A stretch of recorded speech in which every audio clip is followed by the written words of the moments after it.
Good morning. First of all, can everybody hear me? Thank you for joining Headlines and Hoo Hahs on this Sunday. If you can hear me, please drop a 1 in the chat. Thank you for clicking on Simply Tanika. I am Tanika. Hey Sabrina. Hey Storm, Brown Eye Queen. Waiting to test. Can you guys hear me? Mic check, mic check.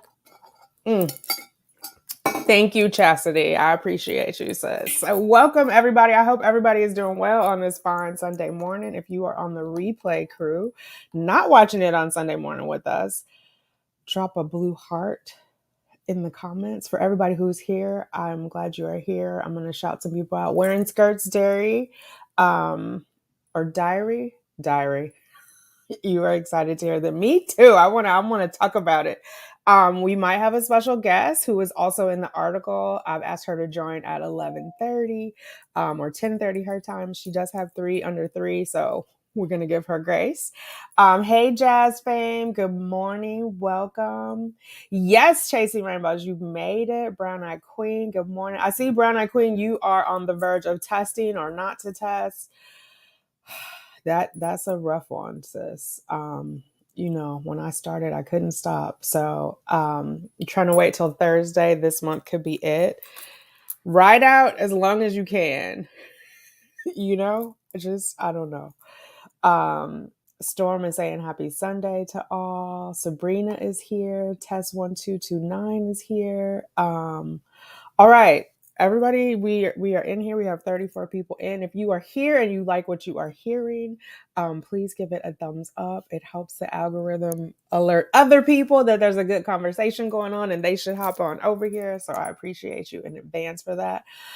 I'm not going to roll the intro today because I want to get into it. And I know I left you guys waiting for a long time. I was trying to make sure our guest had the link. So I apologize for being late. I appreciate your patience and your grace. Let's get into this article. So this is written by Amber Ferguson, who is a Black woman who writes for the Washington Post. It is America has a Black sperm donor shortage. Black women are paying the price. Black men account for fewer than 2% of sperm donors at cryobanks. Their vials are gone in minutes. So let's take a look at this.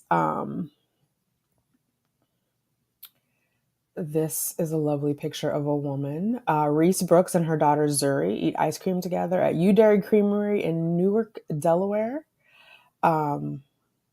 So every night, a little after 1 a.m., following her shift as a guard at a women's prison, Reese Brooks would open her laptop, a second laptop, then her phone and a tablet, and begin scouring websites for sperm banks, opening dozens of tabs.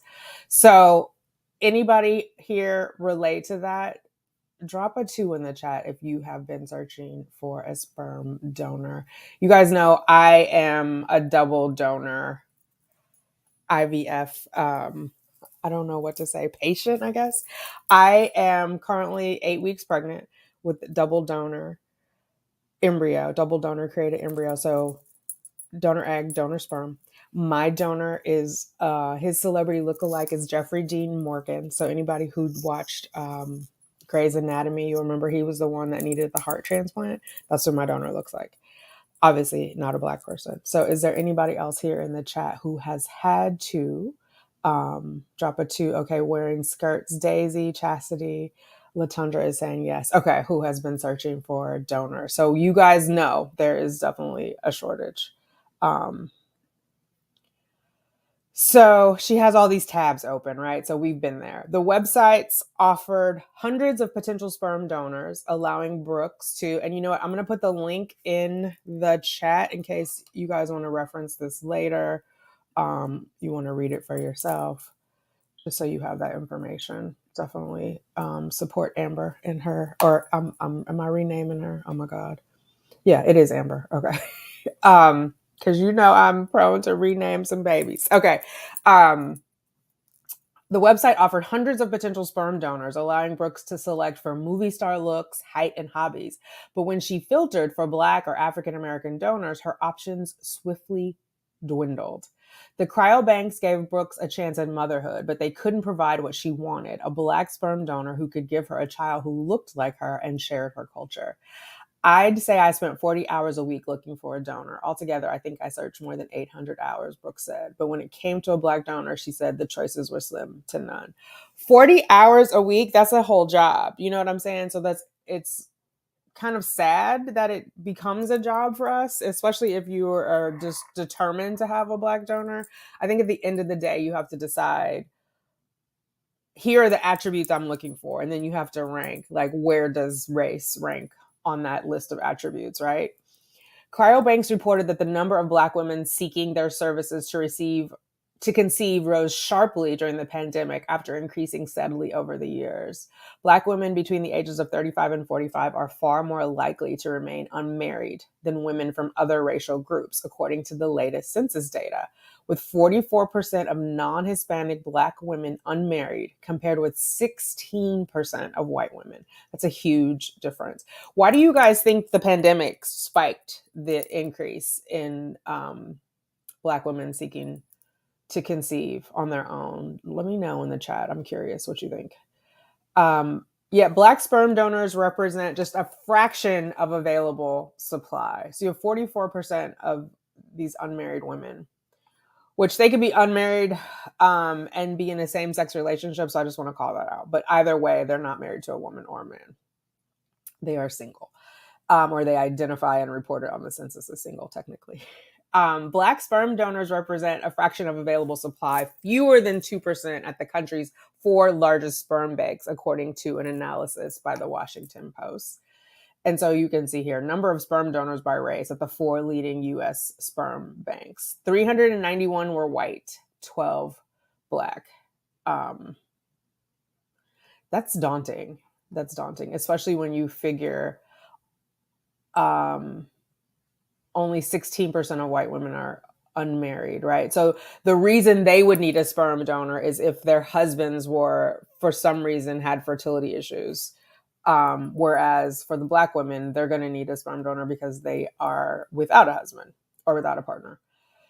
The severe shortage is forcing Black women who need donor sperm into a painful choice. Choose a donor of another race and raise a biracial child, or try to buy sperm from unregulated apps and online groups, which unregulated and online groups sounds scary to me. I don't know about you guys, but I've seen some YouTube videos where there are women who are meeting men in hotel rooms and having them put their sperm in a cup, and then they're doing like a ICI, intracervical insemination, in the hotel room.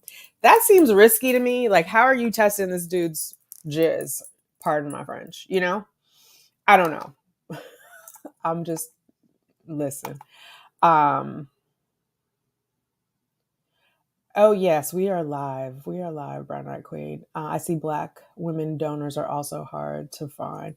This is true, L. Davis. This is very true. I hope Amber does coverage on that later. She says she's not writing any more articles for the rest of the year about fertility, but definitely in her comments, leave a note on the article. I put the link in the chat. Let's talk, because that's a whole other thing, right? That's a whole other thing. And I doubt, like, if you're a double donor like me, you're not going to want to give up on an entirely different, I mean, you're not going to, well, I shouldn't say that, because I have seen Black couples with non-Black babies through donor embryo. I know you guys know of at least one on YouTube, but in general, especially because in our community, not everybody is talking about donor eggs, right? That's a foreign thing. And so if now you show up, you give birth to a white baby, a Mexican baby, an Indian baby, whatever that is, that's not you, because you couldn't find a Black female donor or a Black male donor. That's a whole other conversation you have to have with your family. And then that child potentially is exposed to that trauma, right? Or potential trauma, depending on, where your family is. Like, everybody doesn't vibrate higher. And so they might say crazy things, or kids might tease the child at school. So there's a whole other different thing. And I know we get on people when they like adopt Black children and don't know how to comb their hair. So are we going to have a child that not necessarily we don't know how to comb their hair, but inform them of their culture, right? Because they do, I feel they have a right to know about their background. So it gets complicated, right? Okay, let's go back to this one. What are we talking about here? Um, is that wide enough? Can you guys, let me make that a little larger for you. Okay, that's easier to see, I think. Yeah, okay, so the reason for the shortage are myriad. Failure among cryobanks to recruit Black donors, a selection process that demands a 3-generation medical history, which may be challenging for Black men who may not have access to quality healthcare, and excludes donors with felony convictions. I did not know that until this article, that if you have a felony conviction, you cannot be a donor. Because Lord knows in our community, you are likely to be wrongfully convicted or convicted on something that a non-Black person may not have been convicted on, because we know the judicial system is racist. Anyway, mistrust of the medical profession by Black men because of a legacy of historical discrimination. Tuskegee, anyone? The search for donor sperm usually takes place on a cryobank website where someone can browse profiles of available donors with limited personal and genetic information. Baby pictures of donors may be available for an additional fee. Here's this woman and her daughter going to get there's a severe shortage. Okay. On average, sperm is sold for $950 to $1,300 per vial. And just last week, I think I estimated I've spent about $10,000 on sperm. Donors receive $70 to $150 per donation, which is crazy to me. But I guess some of it must be going to the testing, and when you go through a cryobank, the donors have to abstain because they have to take an AIDS test. So they are not meant to be having sex for 6 months, so that they can guarantee no opportunity for contamination after testing. The cryobanks sell a fixed number of vials per donor to limit the number of children fathered by any one donor. There are more than 20 cryobanks in the country, 4 of which have more than 100 donors. Among the 4, California Cryobank, Fairfax Cryobank, Seattle Sperm Bank, and Zytec. So I'm most familiar with California Cryobank and the Seattle Sperm Bank. I've heard people use Fairfax, but I've like in different boards, different chat rooms with mixed results. And Zytec I'm not familiar with at all. So the supply fluctuates, but as of October 11th, there were only 12 Black donors out of a total of 748. White and Asian donors are disproportionately represented, while Hispanic donors are also underrepresented. Of 15 women who talked to the Post, only 1 was able to buy sperm and conceive a child with a Black donor. The Black women detailed fierce competition on cryobank websites for vials from Black donors, which they say typically sell out within minutes. That's so crazy. Angela Stepancic, sorry, Angela, a DC educator, recalled putting vials of sperm from a Black donor into her online shopping cart, only to get beaten out by a sorority sister she was on the phone with, who was faster to check out. She had a mixed-race child using sperm from a Latino donor. At California Cryobank, the waiting list for an in-demand white donor is generally 3 months, according to Jamie Shamonky. Oh my goodness, these names, forgive me. The chief medical officer. The wait for a Black donor there can stretch as long as 18 months, and women in their late 30s and 40s who are facing diminishing fertility due to age simply can't wait. You know that if you get what you need, that means another sister won't get what she needs if she wants a Black donor too. I'm crying, fasting, praying, and believing for a donor, author Candace Bimbo, 40, said. I know she's doing the same, but I need to buy as much as I can, pay my storage fee, and do what I need to do. And that's the other thing, like when she says, buy as much as I can, because you want to swap those vials out, especially like she's 40, she might be doing IUI, likely doing IVF. But you don't know, right, until you get your take-home baby. And a lot of people want siblings. I will say that I know at California Cryobank, they do prioritize. If you report a pregnancy, they will prioritize that donor's sperm for you, for women who have conceived with that, so that you can have siblings. Because sometimes you'll go on their website and it'll say like limited supply, please contact the bank. And usually that's the case, is that they're saving it for siblings. There's also, I've seen on different forums, I think that's what it was where I saw Fairfax. They have a forum on there where you can buy vials from other women based on the number in there. Okay. Black women are predispositioned to other fertility hurdles. They face higher risk in conceiving and carrying a child. And we have covered that on headlines and Hoo Hahs, right? We are more likely to die during childbirth. Our maternal mortality rate is higher here in America for Black women. They are more likely to suffer uterine fibroids and other conditions that can compromise fertility, and 3 times more likely than white women to die of a pregnancy-related cause. And yet they are less likely to be referred to specialists than white women, says Michael Thomas, president-elect of the American Society for Reproductive Medicine, ASRM. I'm sure most of us are familiar with that association there. One of the biggest problems that we face as fertility doctors is not getting those patients in sooner. And we see the gynecologists sometimes dragging their feet in those referrals because they just assume that these patients are going to get pregnant on their own, Thomas said. Some may believe inaccurately that Black women are hyperfertile, he explained. And we see that misinformation about us all the time, right? There are still doctors who believe that our skin is thicker and that we have higher tolerance for pain. So the women all said they love their kids, but they regret their lack of options. When you are in this position, sometimes you have to take what you can get, said Sandra Wiley, a caseworker in Chicago, who had a daughter and a set of twins using sperm from a donor of Indian origin. By February 2021, Reese Brooks had spent months on an increasingly desperate effort to conceive a child with sperm from a Black donor when she drove 2.5 hours from her apartment in Newark, Delaware, to Fairfax Cryobank in Northern Virginia and picked up a 10-pound cryo tank containing 2 vials of sperm from a 5'10" Peruvian man who practices MMA fighting. I don't know if I'm shady, but that part made me laugh when I first read that. 5'10" Peruvian man who practices, like, it was a very specific graphic. Am I shady, y'all? Or did that make you giggle a little? After spending $8,000 on 3 failed insemination procedures with sperm from a cryobank, Brooks had conceived in 2019 using sperm from a close friend who is Black, but she lost her son Kemet after she delivered prematurely at 24 weeks. That is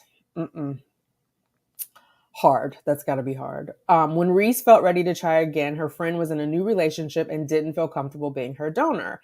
And when she filtered for a Black donor on the Fairfax Cryobank site, she said she was left with just 3 options out of more than 100 donors, 2 of whom were positive with CMV, a leading infectious cause of birth defects. We continue to work hard to recruit more Black donors, Morgan Barker, senior marketing manager at Fairfax Cryobank, said in an email statement. There are several in the pipeline who should be available at the beginning of next year, and a few others, and a few more are in the screening process.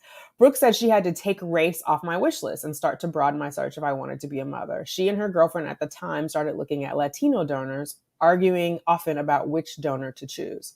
After Zuri was born in November 2021, Brooks, who was newly single, posted to her 49,000 followers on TikTok. She said she was shocked by the negative reaction to the video of her infant daughter. And social media is so judgmental. Oh my God, you don't know what we go through to get these babies, you know? I got comments like, of course she's mixed race and you only wanted a light-skinned baby. You don't like being Black, Brooks said. She acknowledged that she and Zuri don't look much alike. I am not going to raise her strictly in the African-American culture because that's not who she is, Brooks said. I'm learning as much as I can right now about Peruvian culture. She wants Zuri to have a sibling and hopes to purchase more vials from the same donor. There's so many good African-American men out there, Brooks said. Maybe they just don't know how much they're needed to create families. Do you think that's what it is, guys? Like, what do you think is delaying like Black men from donating? Is it a time thing? Do they because there's a lot of work involved in being a donor, right? As far as like getting testing, it could be a time thing. They don't want to abstain from sex for 6 months. Maybe it's not worth it. I didn't know they were only getting like $150 a pop. That doesn't, especially when they're charging $1,000 on average to us. Like, why do you think there's a hesitation? Or do they just not know that we need Black sperm donors? Do we not talk about it enough? Let me know in the comments. I'm going to pull up some comments as soon as we're done with this because I'm curious as to what you guys think. Until the past few years, the fertility industry was marketed primarily to white people. If you went to any website for any fertility clinic in the United States before 2020, you actually rarely saw any evidence of people who just by sight look like a person of color on their websites. And there were no babies of color, said Cindy Duke, a reproductive endocrinologist and virologist in Las Vegas. Go ahead, Cindy, with these degrees, sis. There wasn't much thought given that there may actually be a Black intended single mom or a Black same-sex female couple that's in need of a Black donor. Why? Why weren't we thought of? I also think there's a stigma for us of like being single parents, like that old Ronald Reagan welfare mom sort of caricature of Black women. I think the whole single mom by choice is a little off-putting for people, because I trust me, I had 2 therapists who I had to leave because they were just not down with the get down. Which I think your therapist should respect your choices and talk you through them instead of just telling you like that is a sign of some sort of mental disorder. Anyway, it's not about me. Now, however, the primary customers for many sperm banks are single women and same-sex couples of all racial groups.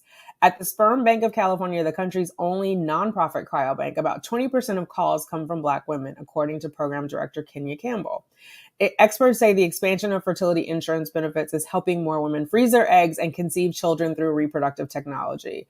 The sperm banks say they have tried to recruit Black donors and want to meet their customers' needs. Over the years, we've spoken to African American fraternities and student organizations to try to increase our number of applicants. This has not been very successful, California Cryobank Shamonkey said. She added that it's proven to be challenging to hit the right tone and appeal to these donors rather than further alienate them. So at least she acknowledges there's an alienation there. The Sperm Bank of California has had similar challenges. Folks felt our ads were a little too urban. I don't know what that means. So they have people rapping in them. Like, what does that mean? And so we really worked very hard to come up with images that we feel resonated with the donors, Campbell said. I don't know why they don't do it on campuses. Like, you see it for the female donors. Like, I remember when I took Cheyenne, dropped her off at campus for her first year of college. They had like credit cards and egg donors. That was what they were passing out as marketing to those young ladies. And so I don't know why they're not marketing to the young men in that same way. Seattle Sperm Bank said it tried giving out gift cards to a juice bar outside local gyms. Fairfax Cryobank said it tried pursuing a partnership with a Black male TikTok influencer, but could not find the right fit. Zytec has recently opened 2 collection sites in Georgia that are close to HBCUs. They've seen an increase in Black donors over the past 2 years. So check out Zytec, you guys. But Mackenzie Ramsdell, senior clinic relations and digital marketing specialist at Zytec, said it appears that demand is still outstripping supply. The sperm banks face several challenges. Infertility remains a taboo topic in the Black community, Duke said. We're still not at a point yet where people are openly sharing that they've used donor gametes. And the cryobanks have to overcome a legacy of mistrust in the healthcare system, right? And that just is beyond the cryobanks. There's just an overall mistrust from Black people in the medical community. That mistrust is in part because of Tuskegee and other atrocities that have happened in the medical system, but also the many atrocities that are happening outside on a daily basis. Thomas of ASRM said cryobanks need to connect more deeply with Black communities, pay donors more, and extend their outreach to Blacks, or to places such as barbershops and local African American newspapers. Cryobanks must also convince Black men that donating sperm is helping other people build families and does not mean they are evading their responsibilities as a parent. Oh, that's interesting. So I wonder if a lot of college educated Black men are like, oh no, I don't want my children running around and I don't have a connection to them. Do you know? Do you guys think that's part of it? Like they don't want to father children that they're not raising.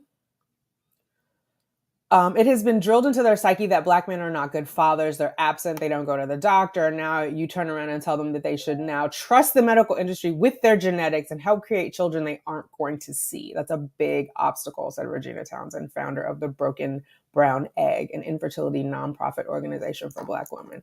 What do you guys think? Like, I'm going to look at some of your questions. Let me stop sharing right quick. Hey, Stacy. Hey, Heather. Okay. So I think being in quarantine gave more time for life evaluation and desire for family because many of us couldn't see our families for months. Yes. I also think wearing skirts, diary, we just evaluated our life overall, right? Because I think that's during quarantine is when I also decided to do donor eggs. I just feel like, well, quarantine and honestly the whole George Floyd situation, tragedy, right? Of like evaluating value, what matters, why are we here? But I think the pandemic, a lot of people, you know, they had the great resignation. People were like, I'm not valued by this job. All of those things. I was like really looking at where are we? Not me, but my god sister had that issue. We spent out endless hours over the phone trying to decide the next best thing for her. She chose an Asian donor. Okay. So that's interesting. L. Davis, you're saying you had a real hard time. Maybe if they offer more money for men, I'm sure the percentage might go up. I think so too. Like $150 and you're telling them they can't have sex for 6 months. Like who's signing up for that? Like they have to really, and I know they're not doing it just for the money because I say that about my egg donor. Like there's no way she just did it for the money. Who's going to go through all those injections and vaginal probes and, you know, like there has to be some bit of altruism in there of like, I want to help someone else. But for the men, it seems like a lot of effort for little payoff. And then I'm also wondering now about the stigma of like, I'm fathering a child that I'm not raising. Like, you're going to run into some little kid who looks like you on the street one day. You know what I mean? Like, I hadn't thought about that before. I mean, I guess there's less of a stigma in the white community because the same thing could be said for that, right? You could run into someone who looks like you, but I guess there's less of a stigma. Money and health.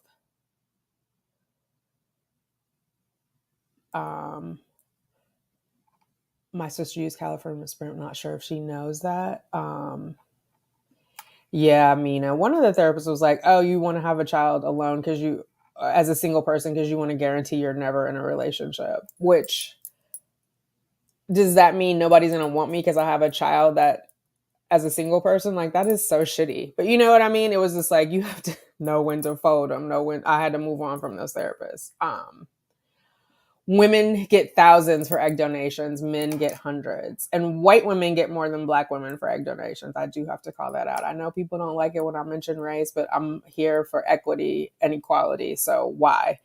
When I tell people I want use donor, they talk about me so bad. Yeah, there's definitely a stigma in the black community about any sort of donor. Fertility in general, because I think we're just misinformed. Like people just think it's a white people problem of like, oh, I mean, honestly, I thought in the beginning before I ever did IVF that people didn't really need IVF. I was just like, it's just dramatic and they're not being patient. Like, honestly, obviously that was from a place of ignorance, but I think we all have to like help inform people so that we can have these conversations. Like infertility is a real thing.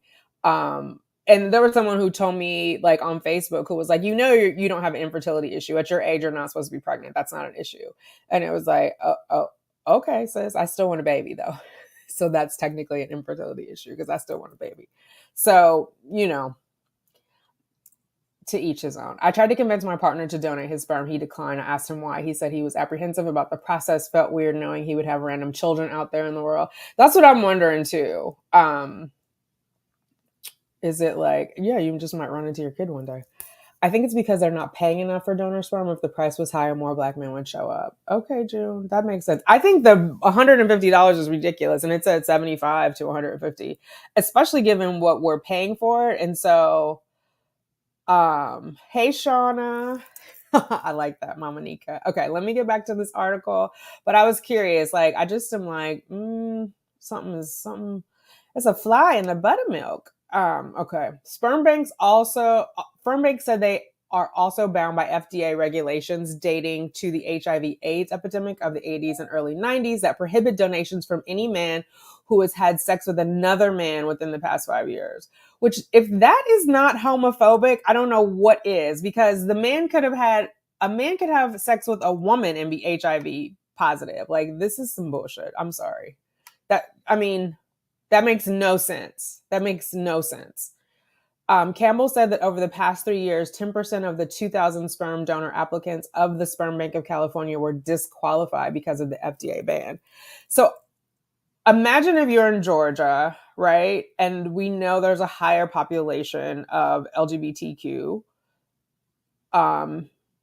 Black people who are in the LGBTQ community. And so you have these men out there who otherwise would be viable candidates who are eliminated. So you're eliminating Black men if they're gay or if they've had sex with a man within 5 years. And you're eliminating them if they have a conviction. So you're you're narrowing down the pool. I don't know. We have to write to our regulators. I know there's a lot of other stuff going on right now, but that is a silly regulation. Or am I overstating it? You guys let me know. If a person has had sex with a man in the last 5 years, would you not want him to be your donor because his risk of AIDS is higher? I mean, is it even true that his risk of AIDS is higher? Because you could have sex with a woman and get AIDS. Like, men and women are transmitting AIDS back and forth. So I'm make it make sense. About 20 of those were potential Black donors. And so for us, that was 20 opportunities that we cannot even begin a process simply because they were part of the LGBT community, right? So, I mean, and they could be practicing the safest sex, more like safer sex than a heterosexual male, and they're being eliminated simply because of who they choose to love. Maya Skye, a barber in Landover Hills, Maryland, thought she had stumbled on a miracle when a gay client offered to act as a sperm donor so long as he could remain a part of the child's life. Skye's wife, Shantice, had undergone 10 exhausting IUIs attempts by then, draining their savings by spending $20,000 on fertility clinics and sperm banks. Yep, that sounds about right.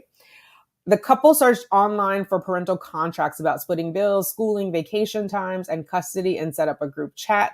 The Skies did not get legal advice before signing a contract with Jonathan Patton of Washington, D.C. in December 2020 that committed to share parental responsibility. We will jointly make major decisions about our child, the contract reads. I don't know how this is going to end because I haven't gotten this far in the article, but definitely if you are going to do a known donor, please seek legal advice from someone who is versed in these types of contracts. There's a lot of issues about responsibility, right? About responsibility and rights. And so including decision-making, but also financial. So there's a lot of implications. So please, please, please, if you're going to do a known donor, talk to a lawyer, get a contract from a lawyer. By the time Shantice Skye was 7 months pregnant, the relationship with the donor soured and communication stopped, the Skye said. Soon after their son was born in August 2021, Patton sued Shantice Skye for sole custody and child support. The nerve. The lawsuit also accused Maya Skye of committing fraud by listing her name on the birth certificate. Patton was granted shared custody in December 2021. Maya Skye said the couple were so desperate to have a child, they overlooked the implications of the legal agreement. And baby, having a child, there's a lot of legalities, from taxes to benefits, rights and responsibilities. You just want to be clear on what your rights and responsibilities are. Jessica T. Ornsby, who represents Patton, said in a statement, Mr. Patton always believed he would have shared legal custody of his son, and the court agreed with him that he should have shared legal custody. The legal battle continues, and the Skies say it has cost them $35,000 in fees. Looking back, they acknowledge their experience is a cautionary tale about the complicated legal landscape of a sperm donation outside cryobanks. It's kind of dangerous in a situation where you are a married couple and you've chosen a sperm donor, but then that sperm donor wants to remain in the dynamic. If it goes wrong, if it goes left between any party, just be ready for a roller coaster. Legal experts say bypassing licensed sperm donors can result in other risks. Proper screening isn't getting done when you go private. Intended recipients and donors need to make sure they aren't carrying the same recessive mutations or same genetic issues that could manifest in the child. Definitely you need genetic testing. So like, I'm a carrier for sickle cell, so I cannot partner with someone else that's also a carrier for sickle cell, because that increases the child's chance of having sickle cell anemia. So definitely don't just be meeting up in hotel rooms. When people work through licensed sperm banks, there's a system of checks and balances and a medical screening. Still, some women are willing to take the chance. For Leslie Fickling, a single lesbian, turning to apps offered a chance at motherhood at a fraction of the cost of cryobanks and a higher likelihood of finding a Black sperm donor. I'm not a rich white woman who can just go to IVF or cryobanks and spend that money, and let alone save for a baby, Fickling said. I started looking at other ways I can find donors without spending thousands of dollars for sperm. Facebook groups eventually led Fickling to an app called Just a Baby. The free apps, which work like the dating app Tinder and Bumble, allow users to swipe on profiles of people offering to be surrogates, egg donors, and sperm bank. What do you guys think? Has anybody used an app? Would you use an app? I'm curious. In December 2020, Fickling 35 matched with a 5'8" black man 50 miles from her home in Atlanta. He told her he was in the Army, married, and a father of 4 boys, but wouldn't share other details, including his last name. He said he wanted to help black women who didn't have the financial means to use a cryobank. The donor showed her proof of a negative test for STDs, but there was no legal contract. I had to let my guard down and step out on faith, Fickling said. I don't know if I have that much faith, y'all. I'm not going to lie. A couple of months later, the two met at a restaurant, went to a hotel, and used a DIY at-home insemination kit. After the first attempt didn't work, they used the insemination kit and had sex the next month to increase the chance of pregnancy. Now, wait a minute. We said he was married, right? Let me go back. He was in the Army, married, and a father of 4 boys. His wife was okay with that? Fickling's daughter, Shay Justice, was born on Halloween in 2021. Oh, she's about to be 1. She did not pay her donor directly, but did cover his gas, food, and hotel, which came to about $300. She doesn't speak to the man much anymore, but he occasionally messages her to be a reference for other women interested in using him as a sperm donor. She has no regrets. I'm not afraid to say I used an app. I'm not afraid to say I stepped out on faith and went to a hotel and ended up getting sperm from a complete stranger. Sis? Okay. I have questions. Would you guys do it? Would you meet somebody in a hotel and have sex with a stranger that you met on an app?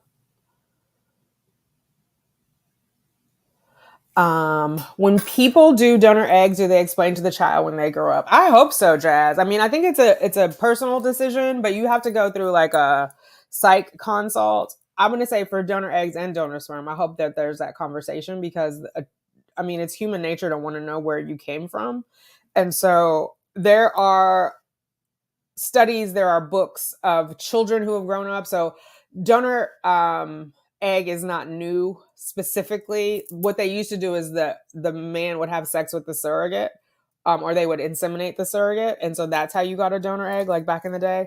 So there's been a lot of studies conducted for those children where their parents did not tell them. And so, and they resented that. Okay. This is Sandra.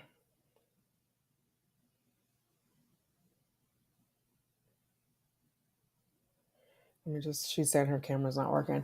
And so they resented that because they felt like their whole life was a lie. And there were times where the parents never told them. And then by accident, the children found out. There was a story of a woman who went on Ancestry.com and matched with someone who was a sibling. And she was like, that is impossible. But the DNA showed that that was her sibling. And so that is how she learned that either her mother or father were not her biological parent. I can't remember which one, but I think you have to have a conversation, not a conversation. It has to be an ongoing conversation from birth about that. So there's no rule though, Jazz. There's no rule that you have to tell them. Stacy, I had a conversation with a group of my coworkers and it was at least 8 black men in the conversation and they looked at me crazy for asking if they would ever donate sperm to help a black. That is so sad to me, Stacy. Oh my God. I don't know. It's taboo. Like we have to normalize it. I did 3 rounds and all of them failed with an Asian donor. Oh my God, that's rough. So Shauna, I have friends that feel that way too, that I shouldn't want to have a baby at this age. Like really? I don't understand. Like, you're not paying any of my bills. I don't understand why it's any of your business or that you like it's any of your business to the point that you have a strong opinion against it. You know what I mean? Like, I'm not checking for anybody else's decisions in life like that, you know? It makes me know, never mind. I'm CMV negative, so I'm extremely limited. So race is not a factor. Yes. And that's the thing because they tell you when you're searching, right? Like you only want a CMV positive person if you are CMV positive. And so it limits your availability or what's available to you. I got that's unnatural. Why do I have to put it in a cup? I can't father a child. I can't raise. That makes sense. Okay. Why do I have to put it in a cup? Because it's got to be tested. It's got to be washed. There's a lot of stuff that has to happen to it. But I think, I mean, I hadn't really thought about it before, but I think fathering a child you can't raise, because there is a stigma. I think, you know, there are a lot of fathers who have walked away from their children. And so the next generation is like, I would never do that. Instead of looking at it as a true donation of that child is no longer yours. You made it possible for that child to exist, and that's all. It's a fine line that some people may not be willing to draw. Yet when I told them my donor wasn't Black, I said, well, Black men don't donate. Remember the conversation we had as a group? Every Black man here said, no way. That is what I'm saying. I wrote Amber a note because I had actually spoken with her about when she wrote this article. So I wrote her a note congratulating her and this successful article and it being well written. But I also was like, it makes my conversation easier because people are like, what do your donors look like? And when I say that my donor looks like Jeffrey D. Morgan, they frown up. Well, then get some Black men to donate. Don't make it about me. That was what was available, you know? So, and maybe they should do a study with the Black men who have donated, like what tipped you in favor of being a sperm donor.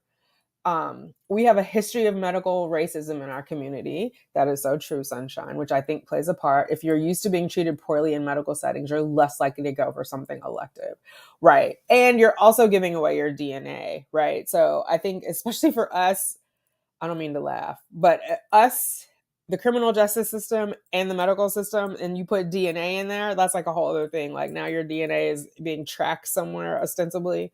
That could also be concerning, you know, a concern that white men may not have. Especially less likely to contribute DNA and or tissue when we have a long history of our DNA and tissues being stolen and used inhumanely without consent. Right. I mean, you think of the Lax cells, right? Henrietta Lacks. They used her cells, are still using her cells to this day, and her family has no financial compensation. She did not willingly consent to that. Like they effectively stole her DNA and made millions of dollars and continue to make millions of dollars from it. So the DNA part is, you know, your whole genetic code. Are you willing to trust someone for that for $150? We are still not fully educated about how HIV is spread, even though the information has been available for decades at this point. Yeah, that is just like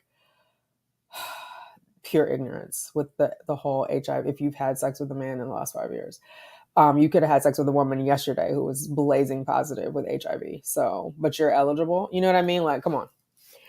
Especially if the requirement is that you have to take an AIDS test and confirm that you're negative and abstain for 6 months, that should be the requirement for everyone. And so if you're negative, irrespective of if you've had sex with a man or a woman. So, but then maybe that's why people will go outside, because some of these rules are ridiculous. So they go outside of the cryobank. Just for me and my own like anxiety ridden little self, I don't think I could just meet somebody on an app in a hotel. Like, I don't know. That's just me. I'm not judging anybody who does it. I just would be too anxiety ridden. I mean, what if the guy is, you know, a murderer or some type of rapist, or the risk is too high. I think I'm too risk averse for that type of situation. I just feel that we need to educate more by having more outreach, definitely. And conversations. I think we just have to have conversations about it. I kind of would, but I want them to be tested for STDs. Okay. So that's fair. I'm too scared to use the app. Okay, Heather, me and you in the same camp. L. Davis.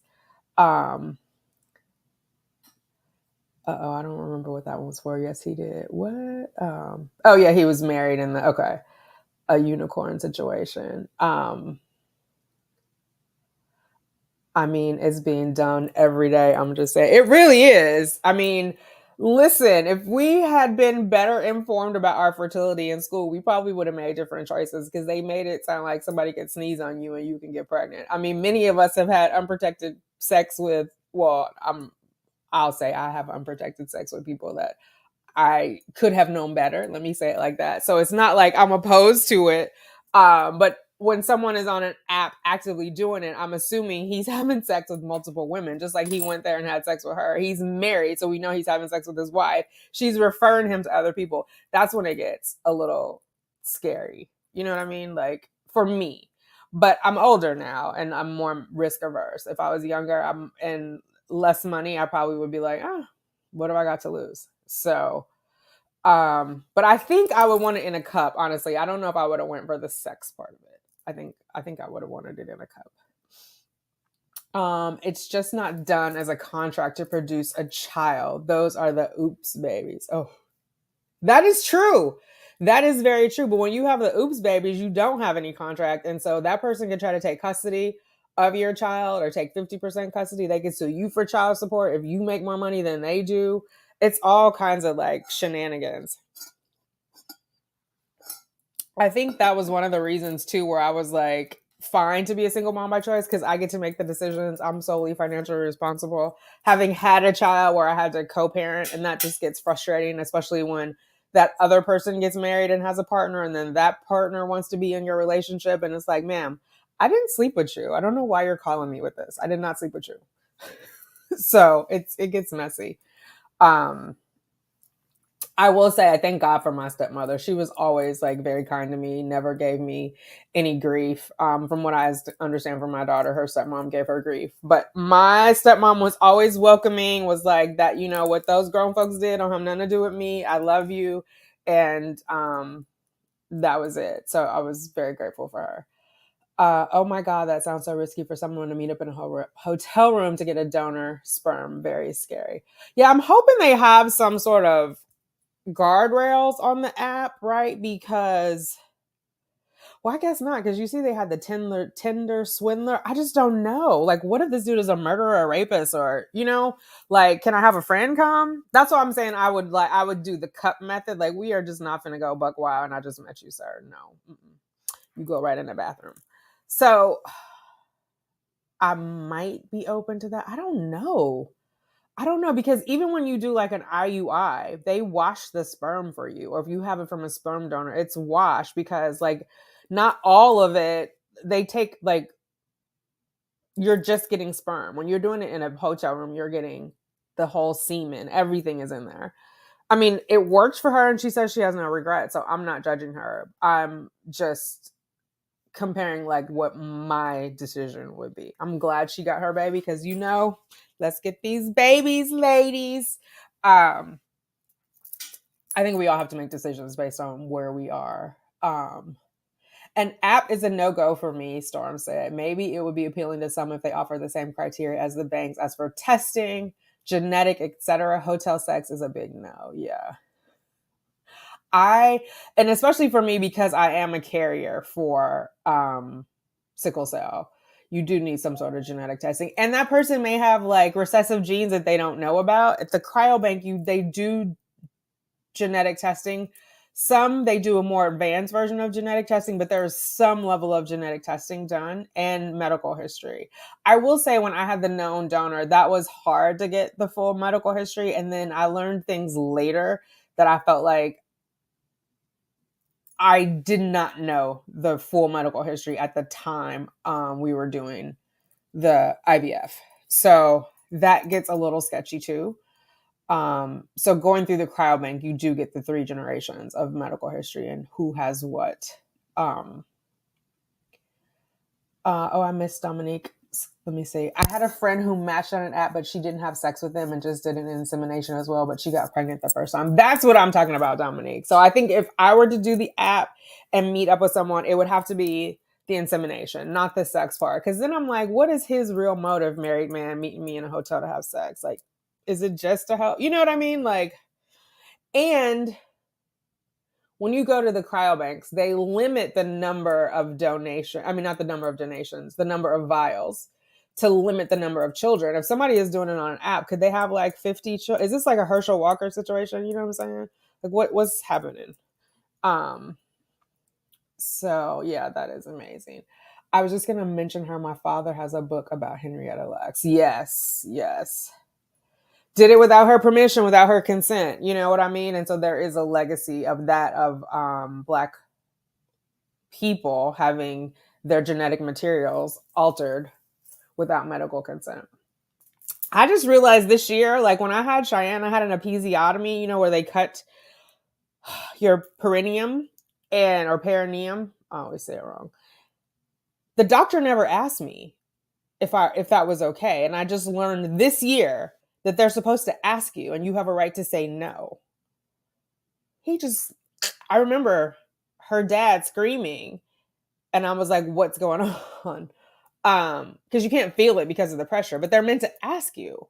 And I also learned when you cut it, it's more likely to continue ripping because now you've given it a space. I mean, I can't go back and change it.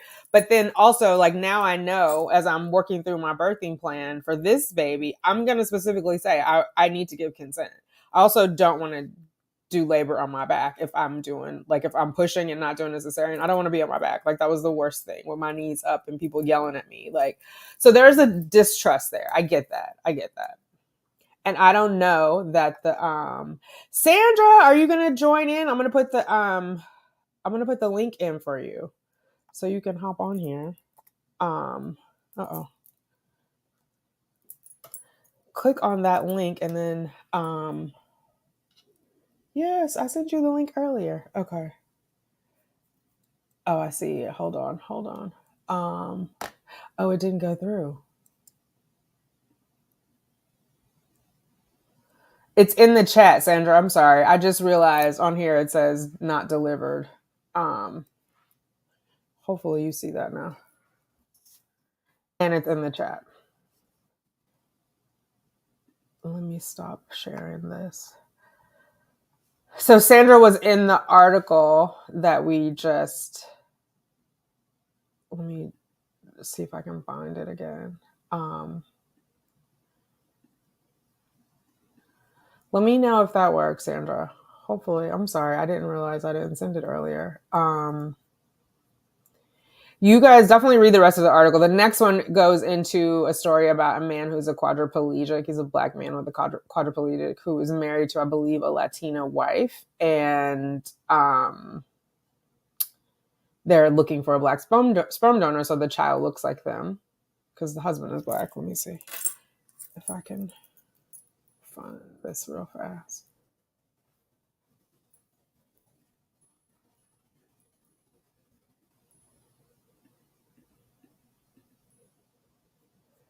Okay.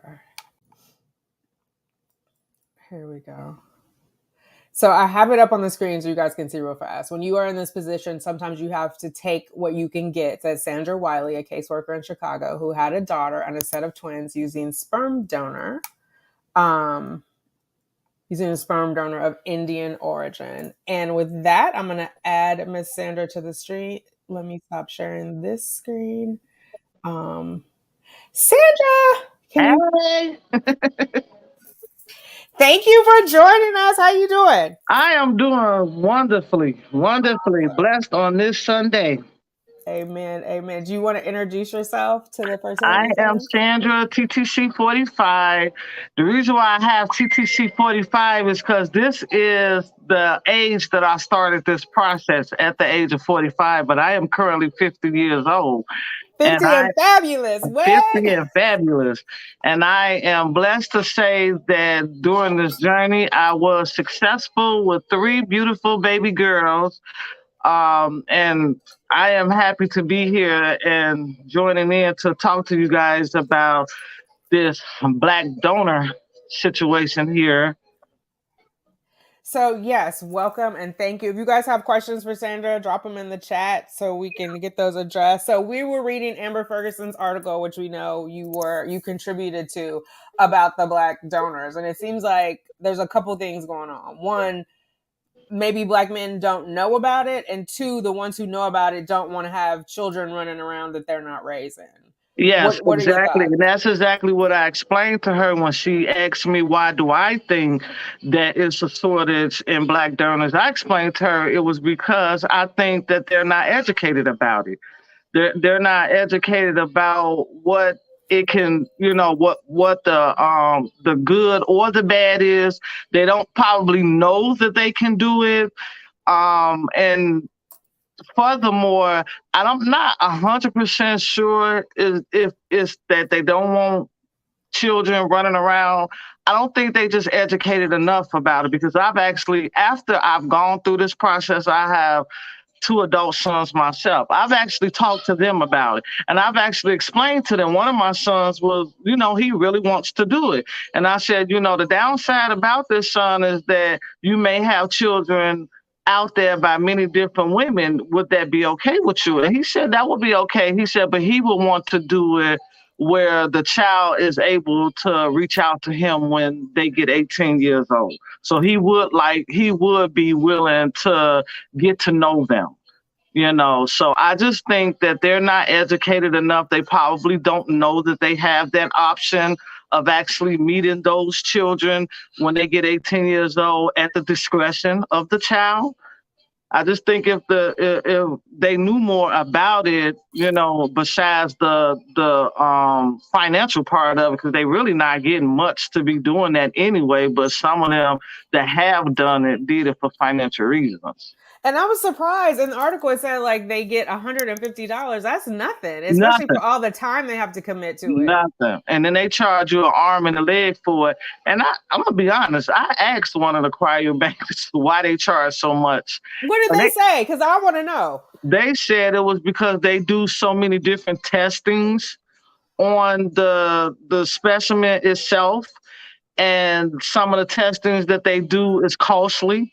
So that was their reasons for charging the amount that they charge for the specimen, because it's not like they could test to see if they have any type of mental illness, or test to see if they have any disabilities or anything. They can only, do certain type of genetic testing. Right. So according to what they said, they test them to check to make sure that there's no type of genetic testing that will that some women, may have, so like some women have RH, Negative right, or yeah, or yeah. stuff like that. You know what I'm saying? But this person might have sickle cells and all of that. You don't know that. Right. And I'm a carrier for sickle cell. So when I was looking, I had to make sure that my when I was using my own eggs, that the donor wasn't a carrier. Right. But So here's they the thing though. If they're paying for the testing, okay, that's the first time. But if that man comes back 2, 3 more times, they don't have to do that genetic testing again. So they should get more money the second time. I, you would think.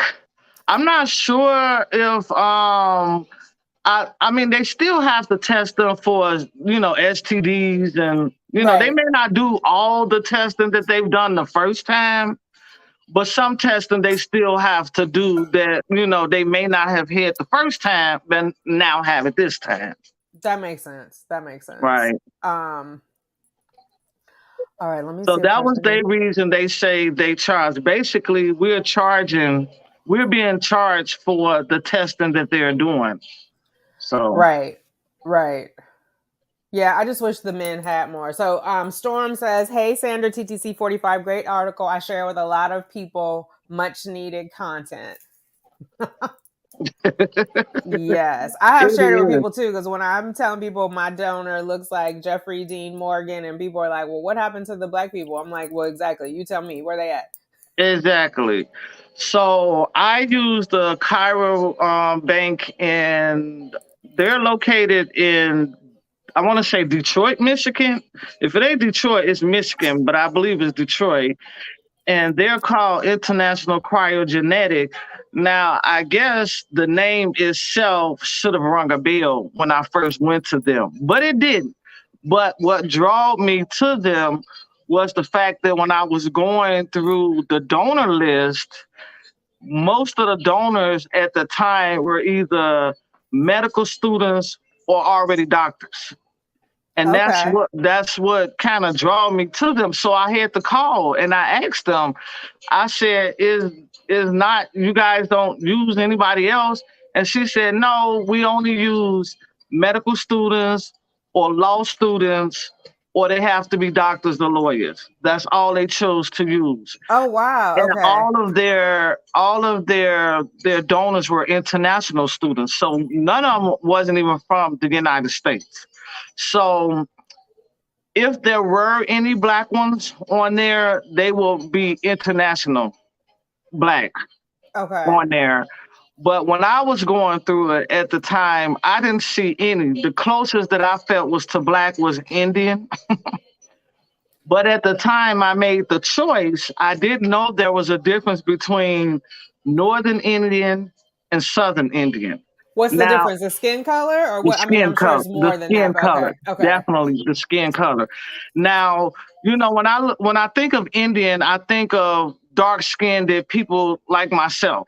You know, and I didn't realize that there were light skinned Indians. I should have done my research before I made the decision to choose them, but I didn't do the research. I did it after I ended up being pregnant with Pebbles. And I learned that because I was wondering why on his extended profile they made it clear that this person was from Northern Asia. So that's when I started looking into Northern Asian Indians, and I learned that Northern Asian Indians, they don't consider themselves colored people at all. They actually consider themselves white. Oh wow. Did you see And a picture of him before you picked him or baby no, pictures?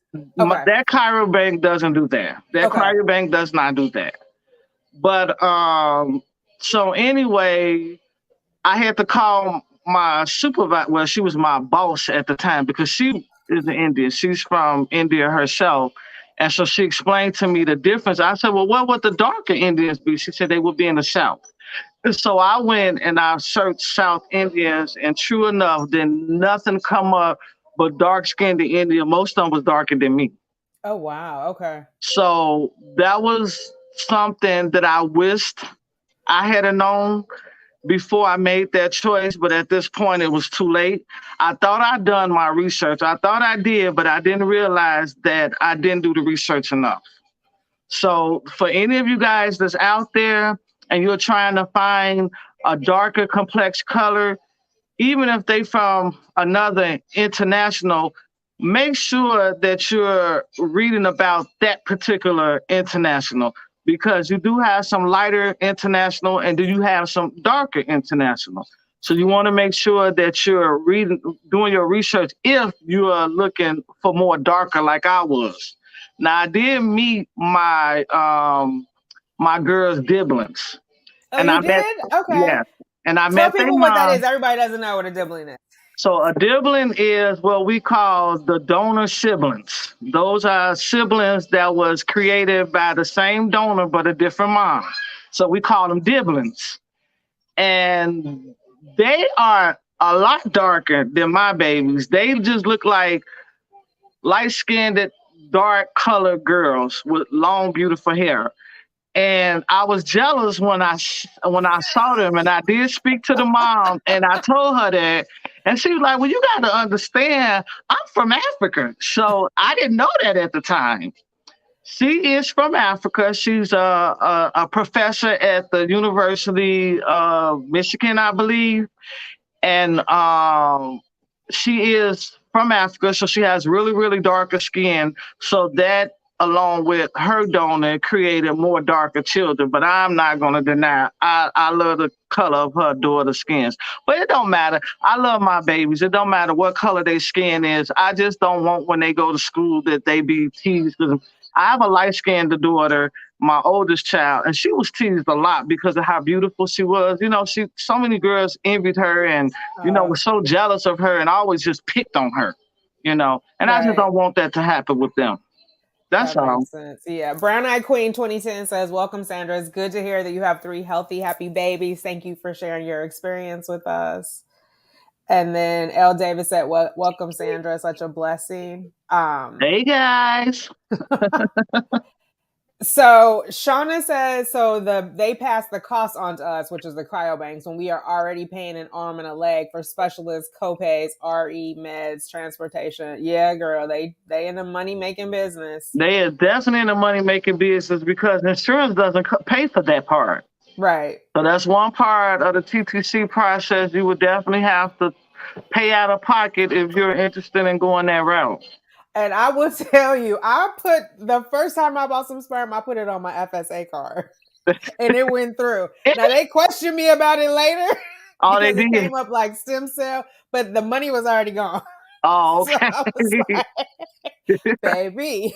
Yep. Yeah, because it's cash only, and they don't take things like care credit. It's not like you can get a loan for some sperm. So No. it's yeah, And that's a it's lot of funny money. because every cryobank charge different.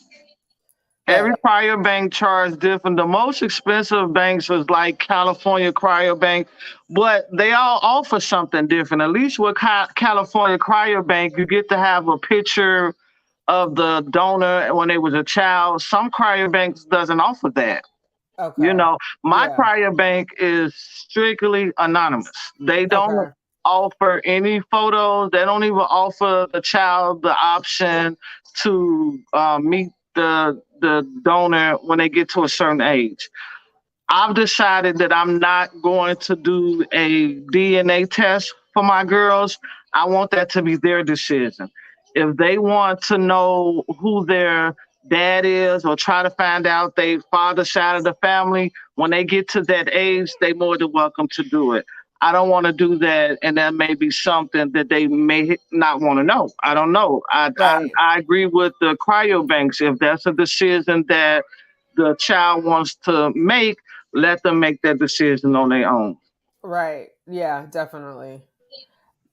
Tara says, "Hey ladies, you're both an inspiration for me. I'm 48 and TTC. Girl, get it." Um, Women Hang bear the in weight. there. It's gonna happen. Exactly. The blessing of a healthy baby is worth it all. Oh wait, as women, as usual, as women, we bear the weight of it all, unfortunately. But the blessing of a healthy baby is all worth it in the end. That's Shauna. Um, oh, they both kept me going when I was ready to give up, especially now that I have to consider double donor cycle. Shauna says you can never do enough research. That is so true with these cryobanks, with these people. I will say I went through California Cryobank, and once I reported a positive pregnancy, there I got to download. They call them donor keepsake. So I have pictures, I have his voice. So I'm gonna record, like I'm gonna put it on like a drive for the baby and the picture. I'm gonna print it all out and put it in a book so that it's like an ongoing conversation. How do you plan to tell the girls about their donor, the biological father? Well, as they get older, like they do have books on for children on Amazon. I wish I should have brought that with me. They do have books. I might have it on this phone. Let me check. They do have books on Amazon for children that was donor conceived, children's Okay. books. Oh, I'm They're gonna have to get children's books. some. Okay. Yeah, they do have donor conceived children's books where the children can learn about being in a one parent home, and you know how the mom loved them so much that they wanted them here. It was beautiful. I'm going to order that right now. Pebbles is not big enough to know how to read, but when she gets big enough, however, the daddy questions comes up a lot with her. Okay. Does she go to school? Like, how does she know about it to ask? I think it's probably watching TV, watching the shows on TV, Ah, especially Cocomelon. Because okay. Cocomelon always talk about mommy, daddy. So she always talking about daddy, daddy, daddy. And I just tell her, you don't have a daddy right now, baby. You don't have a daddy. She doesn't understand, but I do plan when she do gets to that age and she do understand to explain to her what happened. Now, I've done uh, um, a DNA myself on myself through Ancestry. Now, those of you out there who don't know, but I did double donor too. So I did an egg donor too, but my egg donor is a family member. So if my babies do decide to do A okay. DNA test, it'll come up just like You're right. If you they guys do are do a related. side DNA test, they will notice that, we are related. They may not know that I'm not biologically mom, but they would definitely know that we are related. And you can build a tree at Ancestry. So what I did was when I built the tree in Ancestry, Ancestry lets you put in photos or any type of important information for each person so that as the tree goes and we become ancestors, those of our grandchildren or great grandchildren or children or whatever, they go and they look and be able to learn things about their ancestors. So what Okay. I've done with the girls is I've uploaded the whole donor profile of their dad under Mm. their name, so that God forbid if something happens to me before they get to that age and they want to know more about, where did my mama go, what donor did she use, and they want to know what's the donor number and all of that other stuff.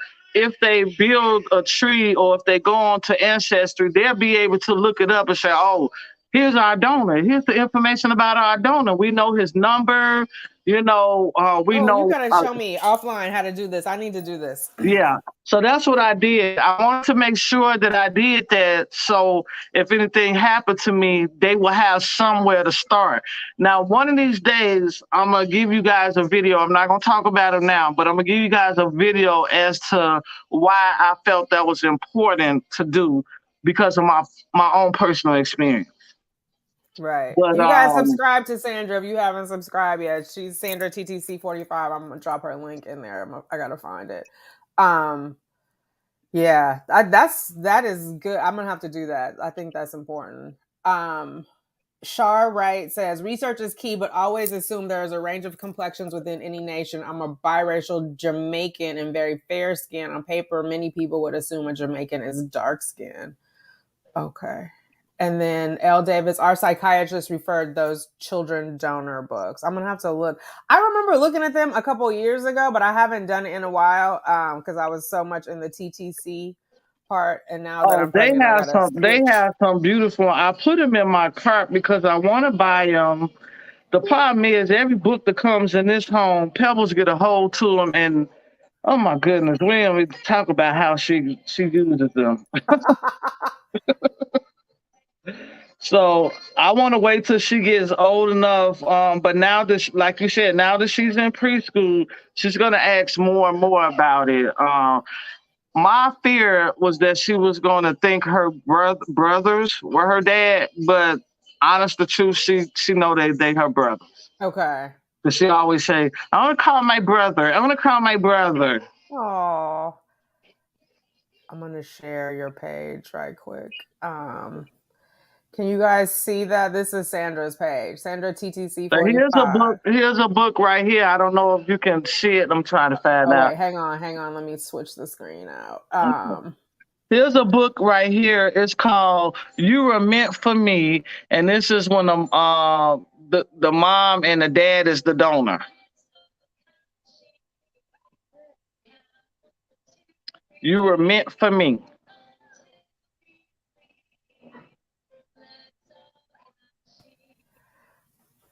So So I'm gonna show everybody they your page real fast. So you okay. guys check this out. Um, this is she's got the twins up there. And her 50th birthday party up here. So Yeah. definitely check her out. I'm gonna drop the URL in the chat for you guys. So click on that so you guys can subscribe. Okay. Now this book right here that's at Target. Oh, I definitely got to get this one. This one is called "My Mommy Made Me." Oh, okay. My mommy made me, Now, and what this are you one. searching to find that? Like donor conceived or single mom by Yeah, choice? Okay. you can go to Google and you can type in donor conceived babies Okay. books, donor conceived baby books.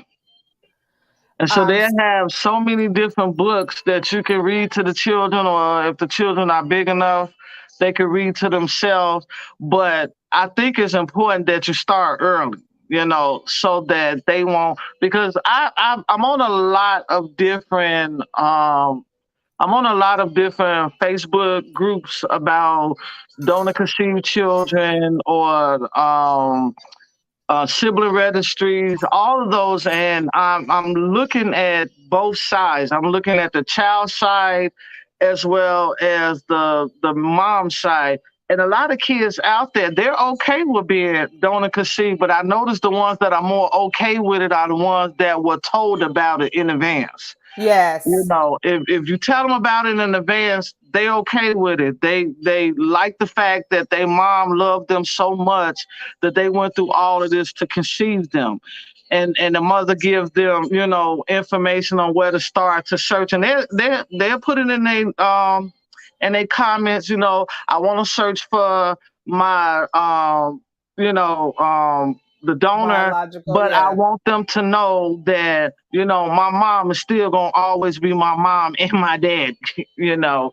Right. So, but the ones that have been lied to, they're not so, you know, fond of their parent not telling them the truth. And these days with technology, if technology is as advanced as where it's at now, just imagine when they get to that age Right. where technology They'll is gonna find be. out. They're gonna find out. Yeah. So you gotta be honest now. You gotta be honest while they're small. Yeah, before you joined, somebody was asking about that. And I was saying, there were studies of people who, when they found out later, and some of them found out by accident, like on Ancestry, like what you're talking about, the technology, or like one of their parents passed and they had to do some DNA test and they found out, they felt betrayed, like their whole life had Exactly. been a lie.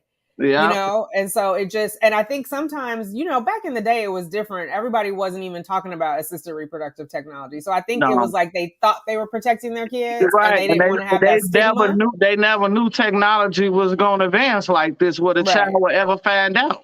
Right. So Yes. yeah, with the way technology is advancing, because I get messages all the time from either 23andMe or Ancestry asking me if I will participate in helping them to, you know, advance the DNA technology more, about allowing them to use my DNA for further studies. I figure, why not? Really? Okay. Why not? Go ahead. You know, maybe to make it easier for us to find information we really are trying to find. Right. So, because like I said, I got a whole video that I'm gonna do on that, but I'm gonna talk about my experience with both the 23andMe and the ancestor. Like I said, don't have anything to do with my kids. This is my own personal experience. Right. Well, we'll stay tuned for that. Storm says she always watches your videos. You definitely give some great advice, and she loves how you dress the girls. Thank you.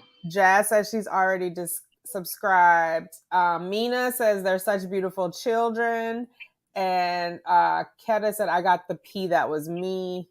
And then L. Davis said, you have a very beautiful family. Thank you guys. So Yeah, what they advice would you might. give anybody who's looking for a donor, who can't find a Black donor? You said research. Is there anything else? Well, I'm gonna tell you something. When I first started this journey, my doctor gave me the list of cryobanks that he recommended to me, and it's fine. It's always good to check out anything somebody, you know, give to you. Check it out, see what it like. When I went and I started checking them out, I didn't see anything that appeased me at all. So I asked him, I said, can I choose somebody outside of who you gave me a list of? He said, yeah. These are just the ones we recommend. I said, okay, good. I'm not even going to deny. I spent time searching. I Googled all the cryobanks all around the US.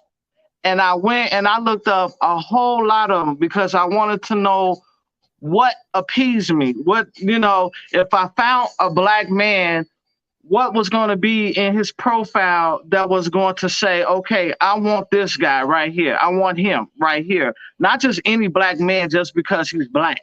Right. You know, that was one of the biggest issues, is trying to find a Black man, period. But the ones that you did find, they didn't have much appeasing information as you will find with the other races. You Like know, what? They didn't go to college. They didn't have a creative right, side. Like, right, okay. exactly, Okay. exactly. I'm not gonna lie. I want a smart children. Right. Ain't no shame. I wanted smart children, and I think I hit the dot on that one because Pebbles is very smart, and the girls they're smart. For them to be only 9 months old, they are very smart.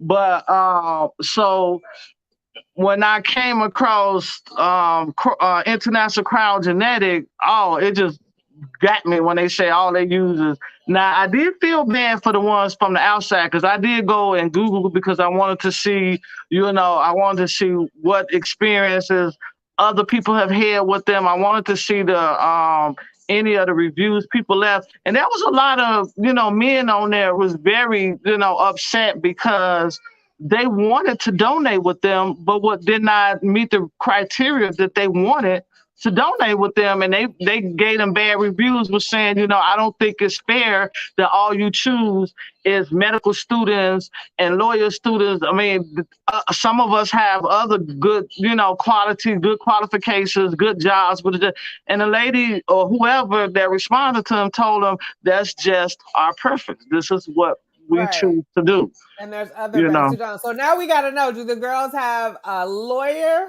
a doctor, a medical student? Who is their I biological?